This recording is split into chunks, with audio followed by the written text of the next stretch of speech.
¿por qué hay personas que no se animan a emprender?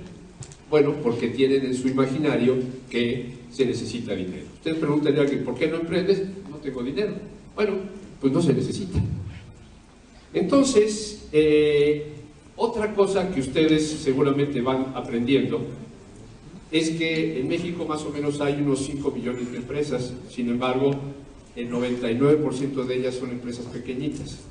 La pregunta es, ¿por qué no pasó esto? ¿Por qué no crecieron? ¿O por qué no crece una empresa que ya, que ya nació? La persona sola produce, distribuye y financia cualquier producto, sea. Y puede pasar a la etapa 2. En la etapa 2, un poquito para... ¿Esto es la etapa 2? Sí, no, esta es la 2. La clave para el crecimiento es la delegación. Entonces él genera el primer puesto de trabajo, que es el que va a producir, y él se queda con 2 actividades, él distribuye y financia. Después pasa a la etapa 3, en donde él financia y ya delegó producción y distribución. ¿Okay? Pasamos a la etapa 4, él continúa con actividades emprendedoras y ya delegó las otras 3. Producir, financiar y distribuir. ¿Cuánto tiempo lleva de la etapa 1 a la etapa 4? Más o menos entre 8 y 10 años. Hoy, esto lo escuchan algunos jóvenes y dicen, es mucho tiempo. Me gustaría que fuera en menos tiempo. Bueno, es difícil que sea en menos tiempo. Entonces, no se tiene la paciencia, digamos, de ver hacia el futuro y de que esto lleva su tiempo. Que ese sería otro aprendizaje. Necesito aprender a tener paciencia. Necesito aprender a tener una actitud emprendedora de largo plazo. Necesito aprender prospectiva. Necesito aprender. ¿Qué necesitas aprender para que ocurra esto? Bueno, hay varios aprendizajes que en el momento que tomas conciencia los puedes adquirir. A mí me gustaría mucho decirle a cada uno de ustedes qué necesitas aprender, pero no puedo. Ese es un asunto de cada uno de ustedes. Y normalmente los seres humanos somos los últimos en enterarnos qué necesitamos. ¿Y saben por qué somos los últimos? Si ustedes traen lápiz y papel, les voy a pedir por favor, ustedes han oído que la mente se divide en 2 partes, una parte consciente y una inconsciente. ¿Han escuchado esto? Bien. Entonces, si pueden, anoten ahí, ¿qué porcentaje le das tú a la mente en su parte inconsciente y qué porcentaje le das a la parte consciente? Pongan el porcentaje que ustedes crean que pueden tener. Hay quien no se mete en problemas y dice 50 y 50. ¿Ya? ¿Ya lo pusieron? Los que no traigan con qué anotar, bueno, pues piensen. Esto no es ningún concurso de a ver quién sabe más ni nada, pero es para que se den cuenta de algo. ¿Cuánto ocupa la parte consciente y cuánto ocupa la parte inconsciente? Bueno, la parte inconsciente es la más grande y ocupa el 95%. ¿Qué fue lo que pusiste? Bueno, normalmente pensamos que andamos conscientes todo el tiempo. Entonces, siento mucho decepcionar a quienes pusieron un porcentaje mayor de la conciencia. Bueno, una vez en una sesión como esta, un joven muy agudo me dijo, oye Jorge, ¿y de dónde sacaste el dato? ¿Quién lo dice eso? Entonces, ves que para cualquier presentación pues hay que tener ahí las fuentes, ¿no? Entonces le dije, pues francamente siempre he sabido ese dato, pero tienes razón, voy a buscarlo. Y me puse a buscarlo y estaba yo equivocado. Resulta que no es el 95%. Me fui a buscar a internet y ahí encontré datos. Ustedes pueden encontrar que cada día nuestra mente produce entre 40 y 60 mil pensamientos diferentes. Repito, entre 40 y 60 mil pensamientos diferentes. procesamos 400.000 billones de bytes cada segundo y de esos 2.000 son conscientes. Ahí está en internet. Nada más pongan 400.000 millones de bytes y aparece. Entonces, ¿qué porcentaje de la mente es inconsciente? Todavía más grande. El 99.99 y no sé qué tantos, hagan ahí con una regla de 3 simple. Y entonces nos damos cuenta que la conciencia es muy chiquitita. Quien nos diseñó, haya sido quien haya sido, por poco nos deja sin conciencia. Tenemos muy poquita. Y entonces el adulto, como tú y como yo, es precisamente con lo que aprende. ¿Sí? En el momento que tomas conciencia de lo que necesitas aprender, entonces te involucras con el aprendizaje. ¿Me van siguiendo? Por ejemplo, cuando les enseñaron a ustedes a manejar, ¿se acuerdan? Mete el clutch, mete primera, ve sacando el clutch y acelerando. ¿Se acuerdan cómo se...? Imagínense ustedes que estás ahí aprendiendo y alguien te toca el hombro y te dice, oye, ¿sí? ¿Qué opinas de la final del fútbol europeo? No, espérame, mira, estoy aprendiendo ahorita. Si sabe Dios, tengo 3 neuronas para aprender. ¿Y tú quieres que te conteste? No puedo. Entonces la toma de conciencia es fundamental. Si elevamos la conciencia y nos damos cuenta, entonces va a ser más fácil.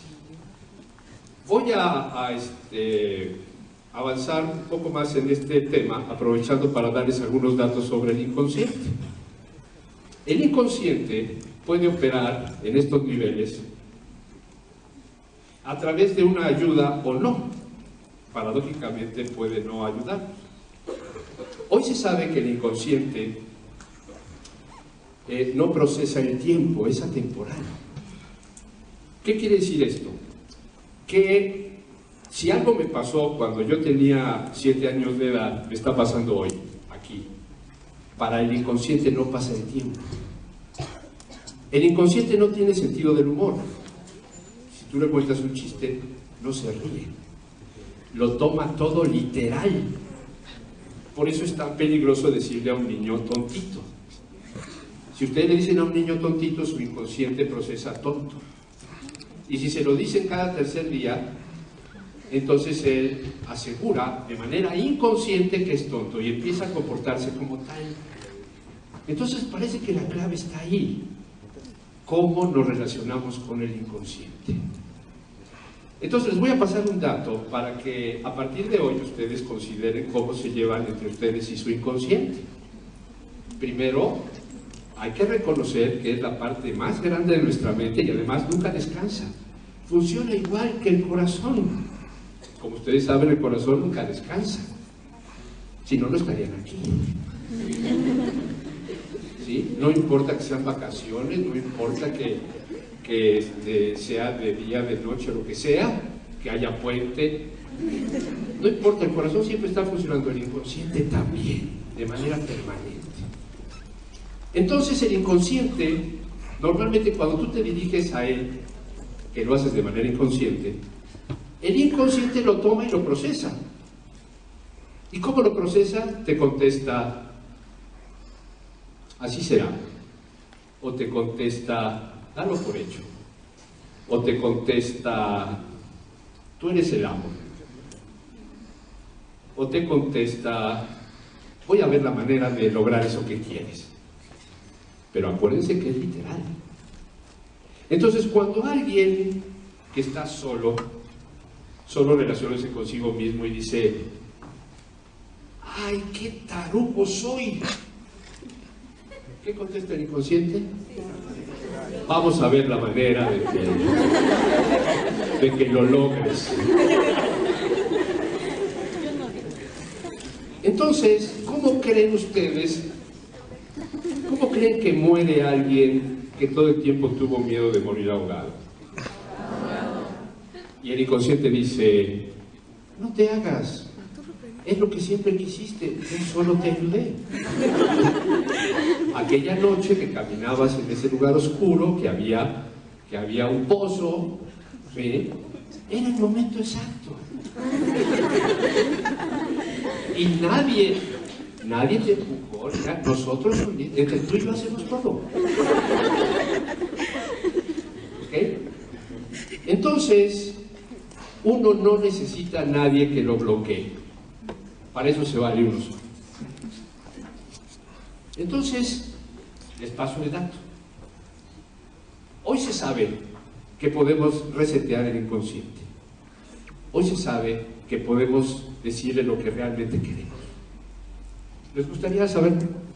Sí. ¿Por lo menos tienen curiosidad? Sí. Perfecto. Entonces les paso el dato.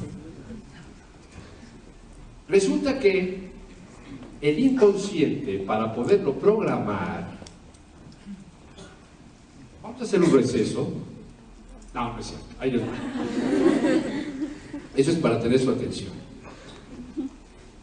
Resulta que la manera en que puedes programar al inconsciente es en presente y en positivo. ¿Cómo se hace? Recuérdenlo. Cada vez que te dirijas a ti mismo, olvídate del futuro. No es voy a ser feliz, es soy feliz, vivo feliz, me siento feliz. ¿Qué va a contestar el inconsciente? Vamos a ver cómo logramos eso que quieres, dalo por hecho, lo que tú digas amo, será. Pero tenemos el hábito de hablarnos así a nosotros mismos, de decir, soy, vivo y me siento. Entonces, acostúmbrense, pueden anotarlo. Soy, vivo y me siento, ¿qué? Lo que tú quieras. Ah, por cierto, tal vez tú en este momento digas, soy próspero, vivo próspero, me siento próspero, pero ¿qué crees? El inconsciente detecta y dice, ¿cómo dijiste? Soy próspero, vivo próspero y me siento próspero. Éjele. Y entonces el inconsciente actúa en consecuencia. ¿Por qué? Porque él se da cuenta que tú no te das cuenta que estás tratando de engañarte a ti mismo. Por eso a veces nos pasa lo que nos pasa. Tenemos ya la pareja que siempre deseamos y la maltratamos para que se vaya, o a veces nos vamos nosotros. Tenemos el auto que siempre quisimos y lo chocamos. Tenemos la empresa que siempre quisimos y la quebramos. Porque una amiga me llamaba de cuando en cuando y me decía, oye, ayúdame, fíjate que otra vez las llaves se quedaron en el coche. O sea, ella cierra el coche, era un Volkswagen Sedán, y dice, las llaves se quedaron en el coche. Ah, se quedaron. O sea, ya toman decisiones las llaves. Dice, nosotras decidimos que nos quedamos. Y así nos comportamos. ¿Qué pasó con la empresa? Quebró. Quebró. Como si nosotros no tuviéramos margen de decisiones. Hay cursos sobre cómo tomar decisiones estratégicas, decisiones tácticas. Hay muchísima teoría. Pero ¿qué pasa? Eso puede ser solo información mientras no lleguemos a la etapa de aplicación dramática. Ahora, fíjense que la experiencia del señor Konosuke y de nuestro paisano son experiencias individuales. El emprendedor actúa solo cuando empieza, con su propia idea. Así que cuando alguien dice, no, pues vamos a hacerlo así o así o así, bueno, tal vez necesites una alianza estratégica, está muy bien, pero tienes que actuar desde tu individualidad, proponiendo, en fin.